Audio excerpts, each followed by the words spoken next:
তো এই যে গাভী একটা বাচ্চা দিছি।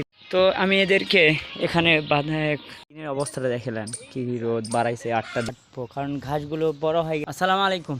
তো এখন 6টা 10 বাজে আর আমার গরুগুলা বের করা হয়ে গেছে। যে আজকে শুক্রবার আর আজকে অনেক কাজ করতে হবে, আর সেগুলো কি কাজ করব সেগুলো অবশ্যই আপনাদের তুলে ধরার। তো আজকে সকালে পটল তোলা হয়েছে, যেহেতু পটলের গাছ আমাদের আছে দেখছেন। তারপর গরু বের করা হয়েছে, শেড পরিষ্কার করা হয়েছে, গরুকে খেত দেওয়া হয়েছে।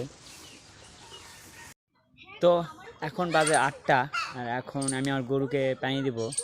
8টা বাজতে আপনারা মনে করছেন খুব কমই সময়, কিন্তু এই যে আপনার এখন আষাঢ় মাসের এই 8টা, সকাল 8টা অনেক সময়। দিনের অবস্থাটা দেখালেন, কি রোদ বাড়াইছে 8টার দিকে।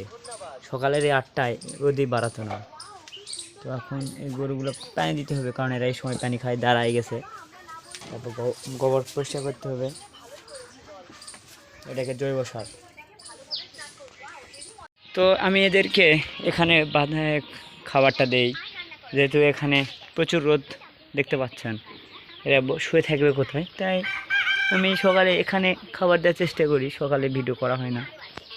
তো এই যে গাভী একটা বাচ্চা দিছিল, ষাঁড় বাছুর, সেটা আপনাদের দেখাইছি। বাচ্চাটা মারা গেছে, লাম্পি হয়েছিল। তো যখন গরুটা বের করলাম 6টার দিকে, তখন একবার খাদ দিছি। তো এখন 8টা বাজে, মানে 2 ঘন্টায় 2বার খাদ দিলাম।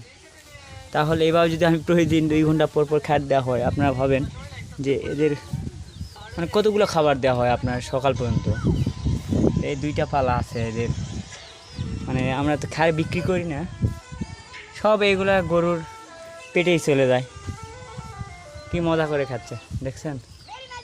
তো দেখুন রোদের ঝিলিক কীরকম অবস্থায় রোদ, আর এই রোদের মাঝে যদি আপনি একটু কষ্ট করেন তাহলে আরও অবস্থা খারাপ। যে পটল চাষি আসলে কোনো কিছুই চাষ করে মানে মানুষজন ভালো নেই।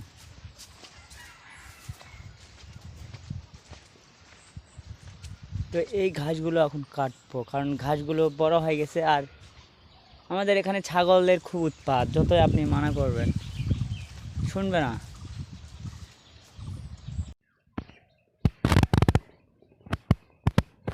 তো আসলে এই ঘাসগুলো আমার বাধ্য হয়ে কাটতে হচ্ছে, কারণ গ্রামীণ পরিবেশ আর সবারই গরু ছাগল আছেই।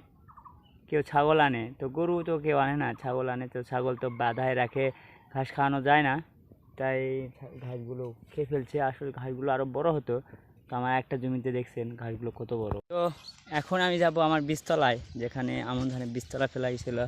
আর দেখতে পাচ্ছেন কী রোদ। আসলে এইভাবে আমার প্রত্যেকটা দিনই এইভাবে যায়, কারণ কষ্ট করতে হবে। কষ্ট না করলে কেউ তো আপনার সফলতা কেউ পায়নি কোনো দিন, পরিশ্রমহীনতা সফলতা কেউ কোনো দিন পায়নি। তো সামনেই আমন ধানের বীজতলা।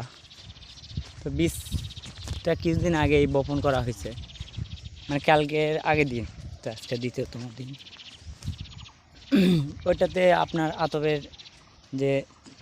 আতবের যে চারাটা হবে সেটার বীজ ফেলা হয়েছে। এখানে স্বর্ণা 5, আমাদের এখানে সাধারণত 2 ধরনের ধান বেশি লাগানো হয় আমনের সময়, স্বর্ণা 5 আর আতপ।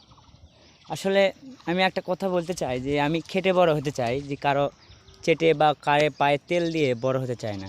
এতে আপনার নিজেরই মান নষ্ট হয়ে যায়। তাই আমি পরিশ্রম, যদিও জানি না খামারি হতে পারবো কি না, তবে কষ্ট করব। যদি হতে পারি তো আপনারা দেখবেন কত দূর হতে পারছি। তো আমার জন্য একটু দোয়া করবেন। আর যদি ভিডিওগুলো ভালো লাগে, অবশ্যই ইউটিউব একটা চ্যানেল আছে আর ফেসবুক পেজ আছে, সেখানের সাথে যুক্ত থাকবেন। ধন্যবাদ।